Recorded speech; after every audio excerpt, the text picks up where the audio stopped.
जाटव समाज में पैदा हुए मेरे वीर जवानों, मैं राजेश कुमार, लेक्चरर केमिस्ट्री, जिला भरतपुर। अभी हाल ही मेरी पोस्टिंग आपके पास, आपके धौलपुर जिले में मुझे सेवा करने का मौका मिला है। अभी मैंने रिसेंटली ज्वाइन किया है।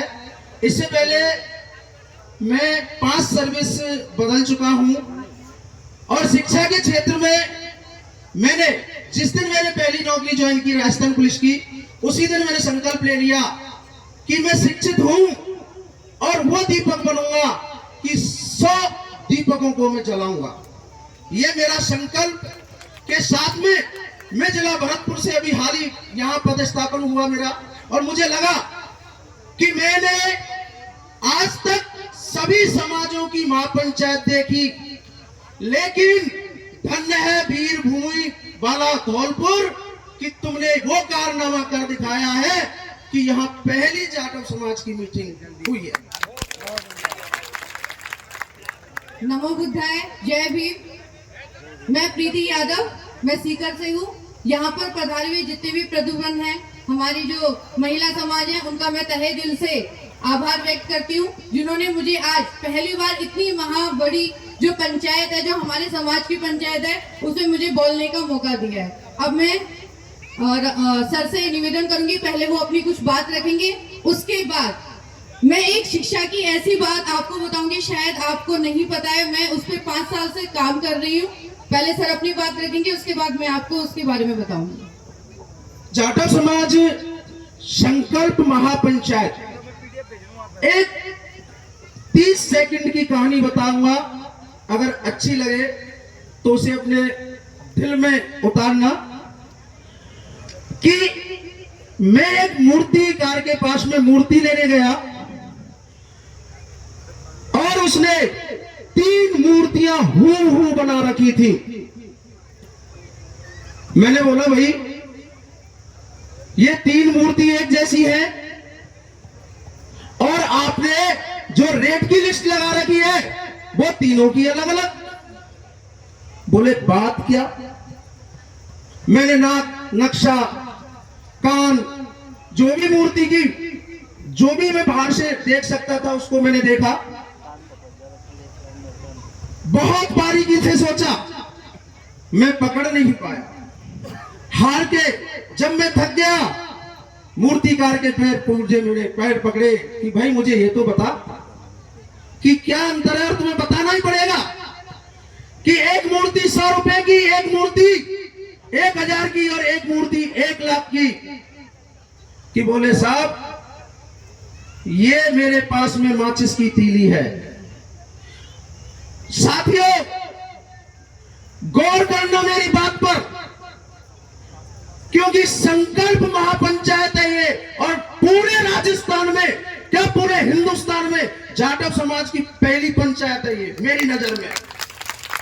मैंने जैसे ही तीली दी, मूर्तिकार ने कान में तीली घुसाई, पहली जो मूर्ति थी उसके दूसरे कान से तीली निकल गई। कि बोले, ये 100 रुपए की मूर्ति। दूसरी मूर्ति के कान में तीली घुसाई, वो मुंह में होके निकल गई।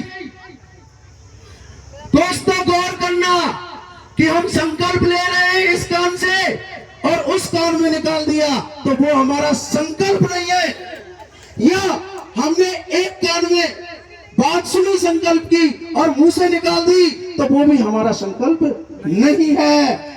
इसलिए हमारी कीमत रह गई 1000। अब बात आ गई तीसरी मूर्ति की। कान में वो तीली डाली और वो तीली ना तो दूसरे कान से निकली, ना नाक से निकली, और ना ही वो मुंह से निकली। बताओ दोस्तों, बताओ मेरे समाज के महानुभावों कि उस मूर्ति की कीमत 1 लाख से ज्यादा हुई। क्योंकि अगर जिस बात को आप सुन रहे हो, जो संकल्प आप ले रहे हो, वो हृदय में उतरना चाहिए, तब तो इस महापंचायत का उद्देश्य है। अन्यथा मेरा भरतपुर से आना और मेरी धर्मपत्नी का सीकर से आना यहाँ अर्थहीन हो जाएगा। अब मैं सर की बात को आगे बढ़ाते हुए आपको शिक्षा की तरफ लेके जाती हूँ। देखो, सभी ने हमसे पहले जितने भी प्रवक्ता आए थे वो हम सबसे महानुभवी थे। हम तो बिल्कुल ही अज्ञानी है, आप लोग के सामने हमें कुछ नहीं आता, लेकिन उन्होंने शिक्षा के लिए, उद्देश्य के लिए, शादी के लिए, सभी के लिए बात रखी। अगर हमारा समाज पढ़ेगा नहीं तो वास्तव में जागरूक नहीं होगा। जागरूकता जब ही आएगी जब आपके अंदर शिक्षा आएगी।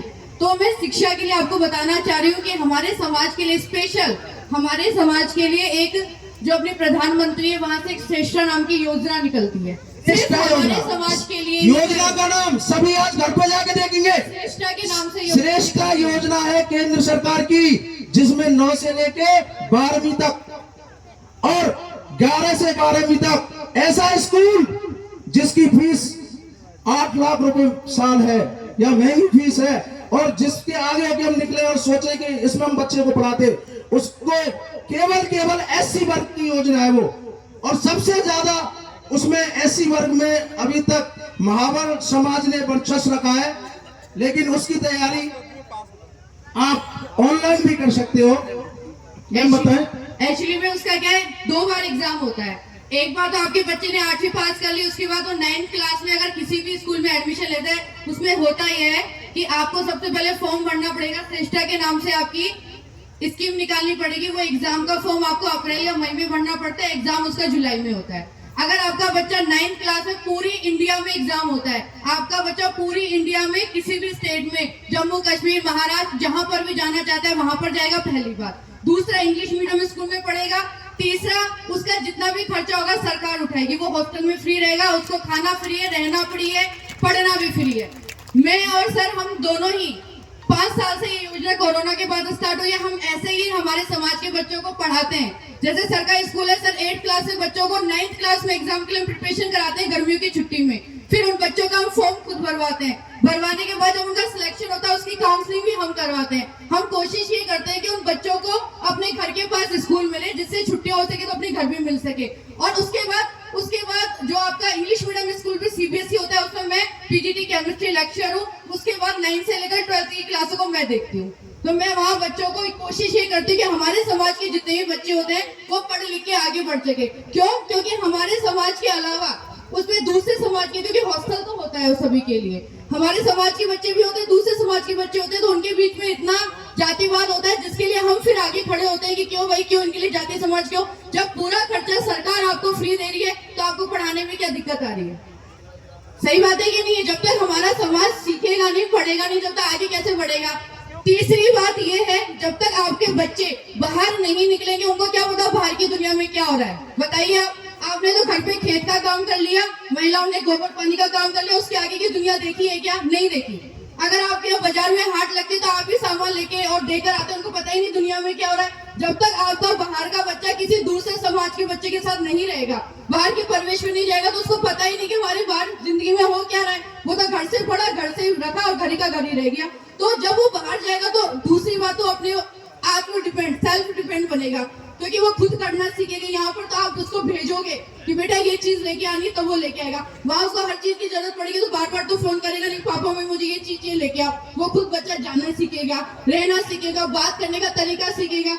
दूसरा, उसकी पर्सनैलिटी भी डेवलपमेंट होगी, तो हमें कैसे खाना चाहिए, कैसे कपड़े पहनने चाहिए, दूसरे के सामने कैसे बोलना चाहिए। तो मेरा आप सबसे अनुरोध यही है, अब तो एग्जाम हो चुका है, नेक्स्ट सेशन में जब एग्जाम आए तो 9th क्लास के लिए एग्जाम होता है 11th के लिए। अगर 9th क्लास में बच्चे का एडमिशन हो गया तो 4 साल फ्री पड़ेगा 12वीं तक। वो साइंस फील्ड भी जा सकता है, आर्ट्स भी ले सकता है, कॉमर्स, वो उसकी मर्जी है। और अगर 11th में जाता है तो 11th 12th 2 साल बच्चा फ्री पड़ेगा। तो मेरा आपसे हाथ जोड़ के निवेदन यही है कि अब की जो गर्मी की छुट्टियां हैं, आप अपने समाज के बच्चों को या अपने जो भी आपके रिश्तेदार के जो बच्चे हैं जिन्होंने 8th पास कर ली, 10th पास कर ली, उनको श्रेष्ठा योजना से अवगत कराएं और ज्यादा से ज्यादा फॉर्म भरें, जिसकी वजह से जो इंग्लिश मीडियम के जो स्कूल हैं जिनमें दूसरे समाज के बच्चे लाभान्वित हो रहे हैं, वहां पर हमारा समाज भी पढ़े। बहुत ही मंच के माध्यम से मैं इनकी बात को विराम देते हुए चाहूंगा, अगर मेरे से भूलवश कोई गलती हुई हो तो मैं सर्व जाटो समाज से माफी चाहूंगा। बहुत बहुत धन्यवाद, और आपने हम दोनों को बोलने का मौका दिया। नमस्कार सभी को, बहुत धन्यवाद।